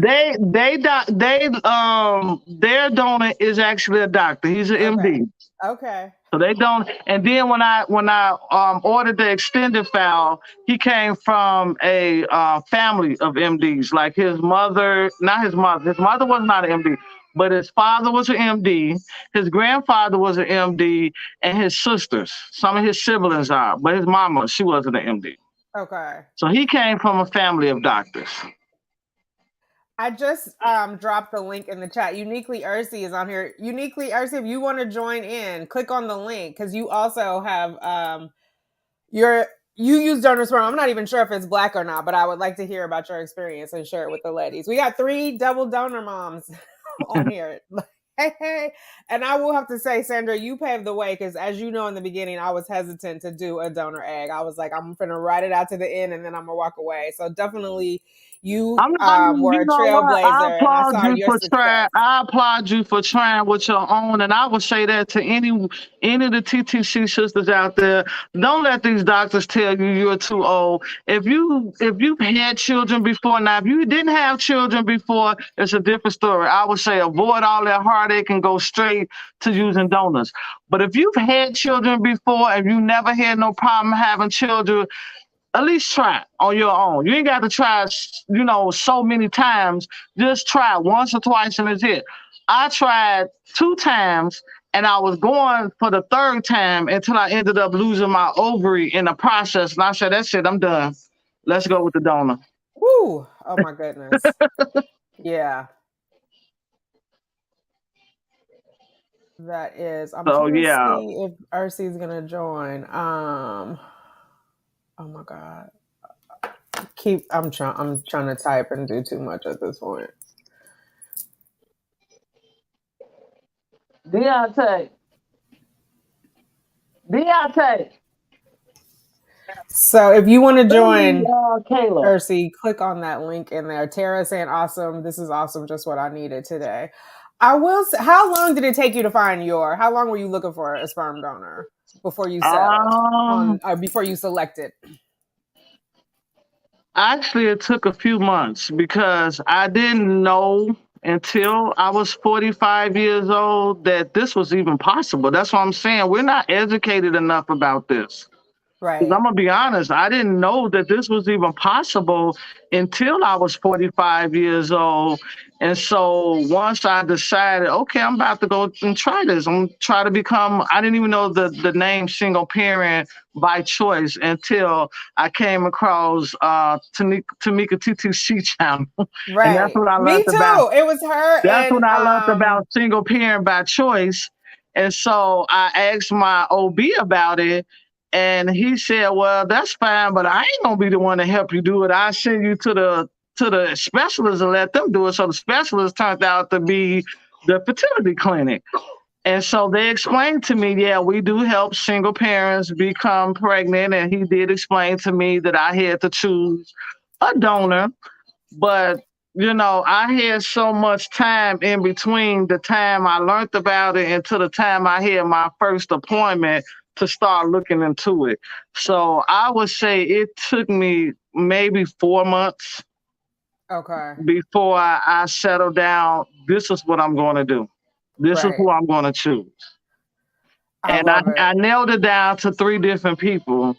And I don't know what was it about this particular one. I was also looking for height because I was afraid, with international donors, a lot of them could be a little bit, on the shorter side. So But you're tall. You could have went with a I'm shorter person. tall, but I was afraid that, what if dad is short and then they end up being, and I end up having boys and a boy come out to be short. I don't want no short boys. I don't care about the girls being short, but I didn't want no short sons. So yes, I had to look and make sure that the height and his was perfect. 6'3". I'm like, yeah, Oh, okay. yeah. Because Indians are short and the Indians are not all that tall. Okay. Hi, Uh-oh. Lucky. Hello. Say hi. Hi. You see Oh my TT? goodness. Hi. Say hi, TT. So cute. Oh my goodness. They're 9 months, 8 months? They almost 10 months. They'll be Oh 10 months wow. next week. Get mommy kiss. Okay. So cute. Oh. I give mommy all your sugars. I love it. So beautiful. So for women, I guess because you touched on a point, if you would have known about it sooner, would you have done? Because I feel like a lot of women are waiting to find Mr. Right and they're gonna miss their time. Yeah, yeah. I What would have advice done. would I you would give a have done woman it who's like sooner 38 or because so? I'm gonna tell you something. When I was married to my son's father, which those were my last children, he and I were actually in the baby making stage before I found out he was committing adultery. So at that point, we ended up getting divorced, and I did not want any more kids after that. I was done. But as I got older, I would say probably around 35, maybe, I started thinking about, I want another child before it's completely done. You know what I'm saying? So I was hoping I got married again, but that didn't work out. But if I would have known, oh my God, if I would have known about single mom by choice, that you can do it on your own, I would have been did this. I would have been. I was just so disappointed that I'm just not finding out about this. That's why I'm like, we're not getting educated enough. So now I'm trying to educate the young people. When I be on Facebook, I have a lot of Facebook young ladies that don't have children yet. They're like 27, 20, and they just not ready. And I'm like, look, ladies, if you're not ready to have a child, that's fine. I'm not telling you to rush it. But please go and reserve your eggs because you never know when that time. And I tell my daughter too because for a long time she only had one child. He's 5 years old. She's pregnant now. She's about to have another one. She's like, Mama, I don't want no more. I don't want no more. I'm done. I don't want no more. And I'm like, at least go and reserve your eggs. I said because you never know. You'll get to my age. And you might want a child, or you might get married to somebody who don't have no kids, and you would have wished you had another child, and then you start struggling having it. So if it's something that you're not ready to have now, try to educate some of these young ladies that are coming up. Let them know they ain't got to rush it. You ain't got to rush it because you feel like if I wait till I'm old, I ain't gonna be able to have a kid, so I'm gonna have one now. So you don't want them to have one before they're old enough to be moms and be able to be good mothers. But you want to make sure that if they get to that age and they're not ready to have their child because now they've started college or they've started their careers, let them know that they can go and have their eggs put on reserve. You can have your eggs be put on reserve so when the time get here, you can go ahead and have that baby with no problem.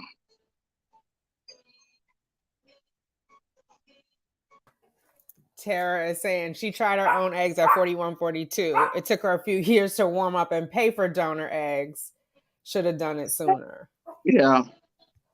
Yeah. I think also the other thing I would say, I wasted a lot of time on IUIs. If I had it to do over again, I wouldn't have done so many IUIs, right? Because I started my fertility journey right after I turned 46. And I didn't go to egg retrieval to IVF until the end of 2018. Like The day after Thanksgiving is when I had my first egg retrieval. I wasted all that time. Well, If I I had a set shot, myself a goal. I knew going in the door that I was only going to try 2 IUIs and 2 IVFs before I went to donor. I told that to my RE when he first tried to get me to jump right into donor. I said, "Well, let me try first, okay?" So I set myself a goal. I do 2 IUIs. Well, the 2 IUIs ended up failing because one of my tubes were blocked, and I kept ovulating on the side that the tube blocked. He swore up and down, it's okay, sometime the other two can pick it up. So I let him talk me into that. They both failed. Then we went into the 2 IUI. Now, the only reason why I was willing to go a third try, even though I said I was only going to do 2 tries, is because I went to a new RE and he looked at my results and he told me that he believed that I could do it. He said he think that the reason why I didn't do it was because I was overstimulated. And that was the truth. I was overstimulated. He saw me as a woman of advanced maternal age, and he gave me more medicine that they would typically give a woman for fertility treatment instead of just starting me off the way he would start off, a younger woman. He gave it to me like an older woman felt like I needed more, and that was causing me to ovulate too fast. Remember, I was having issues with ovulating before I even had the retrieval.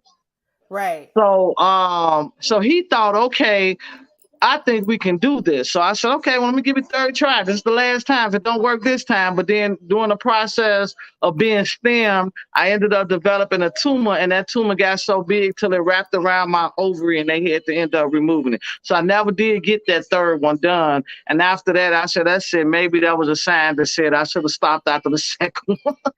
right, I said, right. that's it. And sometimes we need those signs. So this last cycle before this positive, I had ovulated through because I was hesitant about doing the Lupron, and then after that, I was like, well, let me go ahead and try it.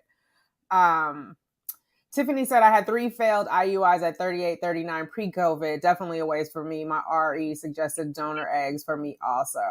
Oh, Ursi is here now. Hello. I think we can do this. So I said, okay, try the process of being stemmed. And that tumor got wrapped around. Hi. Hi, I can see you at the bottom, but I can't see you in the stream. Let me see. Did I do it? Let me remove it and come back.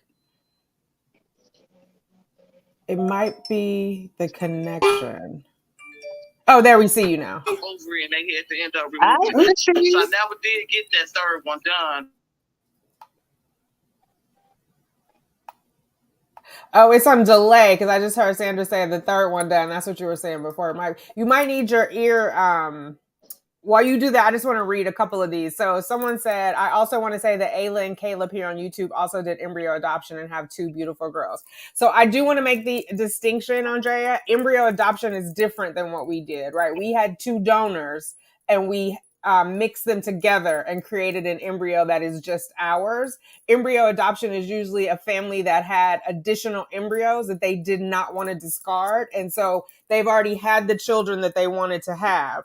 And now those remaining embryos, they're donating to other people to adopt. So it is slightly different. Like Sandra is not going to have a mix of other children that have the same mom and dad, nor am I. But our children, if we, obviously Sandra already has 3, but if I choose to have more, we'll have the same biological mother and father. Hopefully that makes sense. Right. But I watch.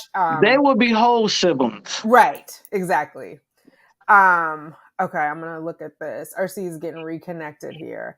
So Lady Mel said, I'm advanced age 52 in the early stages of doing a donor egg cycle. I tried for over 10 years TTC using my own eggs. I don't regret my choices, but I do regret not moving on sooner. Yeah, I don't regret my choices either. I think it's a matter of mentally you have to be ready to move forward with that. And I know before I wasn't mentally ready. And so, okay. It's coming through, Ursi. Hopefully this is. I see you at the bottom. I don't know why it's delaying like that. Can you see her, Sandra? You see her at the bottom? I don't even see it at the bottom. Okay. Hopefully it'll connect. I just see the black screen. Okay. Let me try it. Hang on.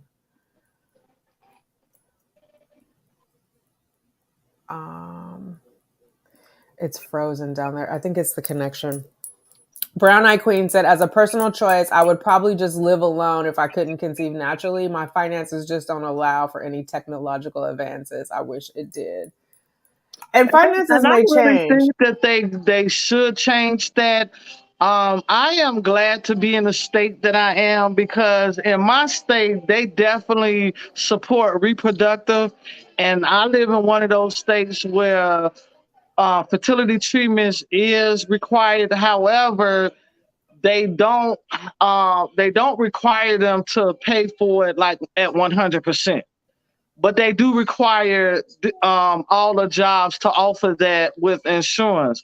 Another thing they just added to our state, which is again a good thing, is if you have a miscarriage, that you receive paid bereavement. Oh, nice. And I don't really see that in no state that you get paid bereavement for having a miscarriage, even if the baby was just an embryo passing away. They felt like you need time to bereave from that, and women do need time to bereave from that. So I live in a state where they do believe in reproductive assistance, and they do help here more than other states do. I would say to those of you who don't have the finances to go online, there are a lot of programs out there that actually have like scholarships or grants that'll pay for those. You know, Apply for them. You may be one of the lucky ones that receive them. Let them know what your situation is. You never know if you're one of the ones that might get chosen for that grant that'll pay for that. You got women out here that have gone through this process and know what it's like, and they have donated to the cause. If you go to a specific, you want to look up the ones that's not only in your state, but you also want to look at the ones that's across the United States, because they might have some that if you go to this particular doctor, they will pay for all of your fertility treatments. So don't let that stop you from trying. If that's something you're really interested in doing, go out there, research it. Look for some of the grant programs that helps with that. I got looked up with my insurance that paid for it at 100%. I didn't have to pay nothing out of pocket. They told me a donor egg retrieval is treating it like it was me. Like if Okay. it was me that was having a retrieval instead of the donor. So anything that they will pay for me, they will pay for the donor. So everybody do your research, figure out if you have coverage. I want to introduce everybody to Uniquely Ursi. I know we did a collab, I think, oh my God, the end of 2021 maybe. So some of you Get guys out have of met there. her, but I have Now, her page. Ursi, do you want to introduce yourself to everybody? Get mommy out your secret. Uh-oh, she might be frozen. We'll come back. We having connectivity issues, but here's her page. Let me just hi, Ursley. drop it in the chat. Hi, Sandra. Here, see.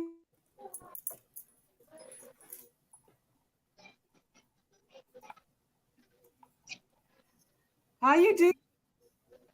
We doing good. You almost there, huh, Ursley? You about what? About at least 60% there or 70% there? 5 months now. Ooh, yeah. Yeah. You getting on up there. How are you feeling?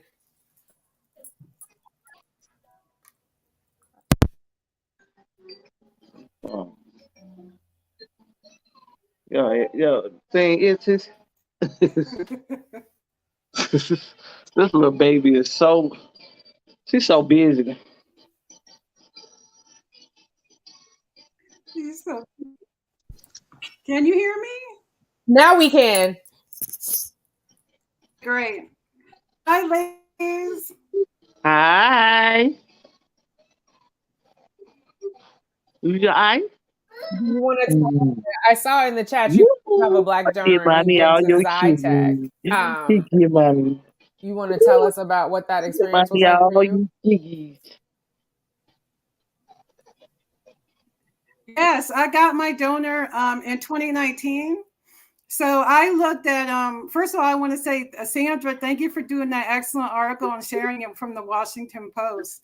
I do those top 4 sperm banks that they mentioned in the article. So I started with, at the time I was living in Washington D.C.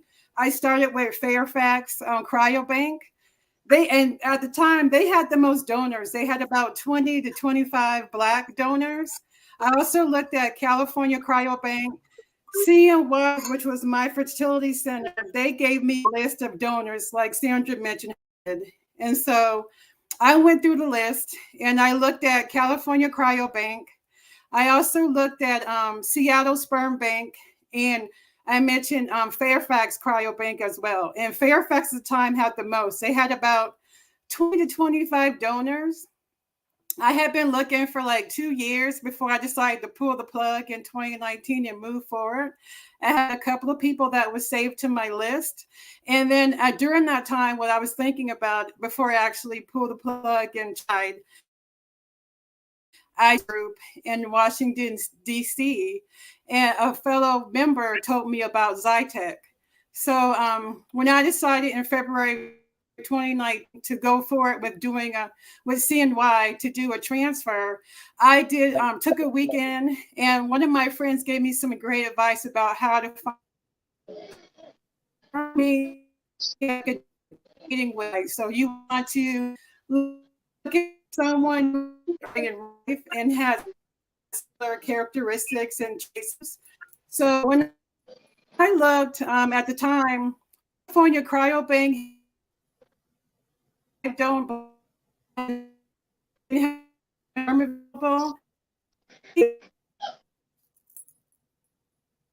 We're losing you a little bit there. Sperm vial, the cheapest sperm, unwashed.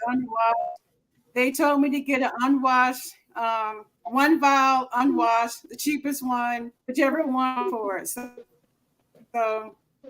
this weekend, and I at the clinic. So I got saved as from Fairfax Cryobank. So I looked at California Cryobank, and that many. California had about 5 sperm donors, male sperm donors. They looked at Zytec, and the minute I looked at Zytec, he was in, at the time he gave his donation, he was college, he had a social degree, be an ROTC, and he was he had actually an audio file that weekend. Zytex, every once in a while they'll have a free weekend where you can join and download the photos, and also if they have an audio file, they did an audio interview, you can know that. So weekend, present weekend, check during the holidays. They have specials. They have free membership. I look on Zytec. Nice. California Cryobank also has the audio files and the photos. And I never had to pay. I saw my. Oh, go ahead.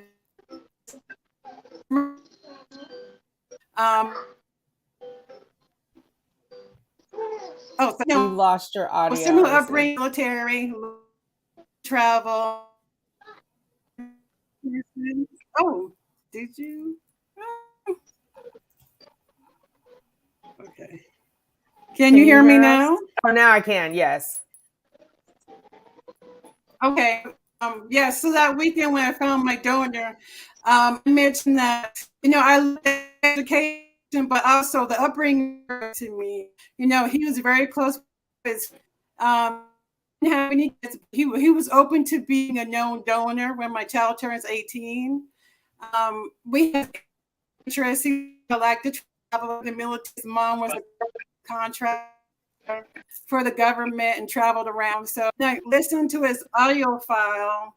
I just love his voice, and his personality really came through, and I felt like a connection with him. And when I looked, any vials available, it said low supply, and it had like a flashing alarm. So that was on a Sunday when I found him, and they were closed. So My friends had told me that if you find a donor, to call as soon as possible because they sell out quick. And I called 8 o'clock Monday morning. I sat in my car in the parking lot on my and he had two. Actually, he had two vials, but there was only one left. He had just the vials, last one. I was happy, and they put a very $100, shipped it to CNY. Were able to. I use that. And so, as you know, now I'm currently pregnant. I'm 5 months, and it worked. Yay! Congratulations. Congratulations, hon. We're so happy for you. Thank you. I do want to touch on, because there's a couple of questions in here, and I think this is important because obviously we are older ladies, but there's Dominique has this question. I didn't know you would start needing donor eggs in your 30s. I thought you would start needing them in your late 40s. Tiffany responded, Dominique, I have a 27-year-old cousin with fertility issues. Your egg quality drops between 35 and 40, but you definitely can be any age and have issues. Every woman is different. And then Dominique says, so when do you suggest freezing your eggs? I think, Dominique, the first thing to do is get a baseline of your fertility. Where are you? What is your AMH? What is your antral follicle count? I would do that sooner rather than later. At 35, our fertility takes a deep nosedive and continues to decline after that, but it certainly can happen before that. So it's just not true that you won't need donor eggs until you're in your late 40s. If you plan on being a parent and you're waiting for a partner, you don't want to be a single mom by choice, get your assessment as soon as possible and consider freezing your eggs until you meet the person that you want to partner with. Uniquely Ursi, there's a question for you from Heather Page. Did you add donor eggs with CNY? Stop. I went straight to donor eggs because I had my AMH was 2. I had no eggs. I have donor. I have egg donor and a sperm donor. Yes, the three of us are double donors.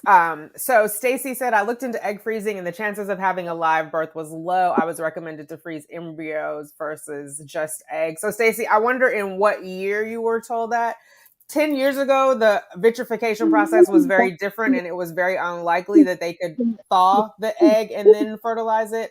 The statistics have improved since then. I think it's still higher for embryos than it is for frozen eggs, but it's much higher than it was like 10 years ago. The technology has changed. And like Sandra was saying, technology keeps changing, right? So at least you have a backup. And you could also do egg collection, right? And freeze half of them as eggs and then fertilize the other. So at least you have embryos. And then if you meet a man, you can take those other frozen eggs and mix it with his sperm, just so you have options if you are really, wanting to use your own eggs. What is the difference of freezing embryos versus eggs? So I think we kind of just went over that. It's like thawing the eggs, it's a lower survival rate than thawing embryos. Nothing is 100% guaranteed, but also some women are waiting to find a husband, right? And so you want to have the option of having your own biological children. So you freeze your eggs. If you freeze an embryo, you need some sperm. And so you may meet a man and marry him and he may not want to be a parent to somebody else's biological child. So it just gives you different options. Oh, Tiffany said, never mind. So yeah. I think that is it. Do you guys have any more questions? I'm glad you hopped on, Ursi. Sandra, thank you for coming on and talking. Oh, no problem. We are all sharing this article because everybody has been all over it. So I'm so glad you were able to be a part of the article, and I'm so glad you shared it. And I put it on my community page where, we're doing this live now. So hopefully other people get informed. And yeah, because I think also what you were saying is so true. Like, you have to figure out what the criteria is that you want, and it can't just be a black man to have a black man, right? It's like, if they meet all the other criteria and they're not black, are you going to pass it up? Because then you're passing up the chance to be a mom. So I think whenever we're looking for donors, you have to have a list of like, this I need to have, and this is a nice to have, and figure out what works for you. So, Ursi, you froze again. You keep freezing. But I'm glad that you were able to join. So I think that's it, ladies. I'm gonna wrap it up. I don't want to hold up your whole day. I appreciate everybody coming on. I'm gonna go through a few more comments. If you want to stay on, you're welcome to stay on. I just want to be respectful of your time. All right, bye, ladies. Thanks for All right, joining in. thank you.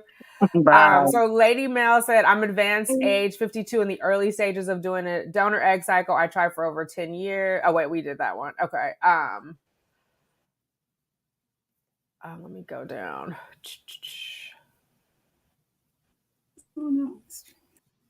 Here we go.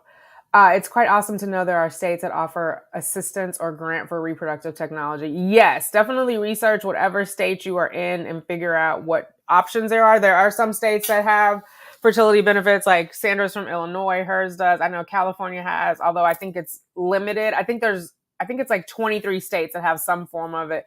New York has some, but it is very like asterisk-y, meaning if this, then that. Like, my employer doesn't fall under that, but luckily they do offer fertility benefits outside of what the state is. But the threshold for employees, they exceed that, so they don't have to fall under that.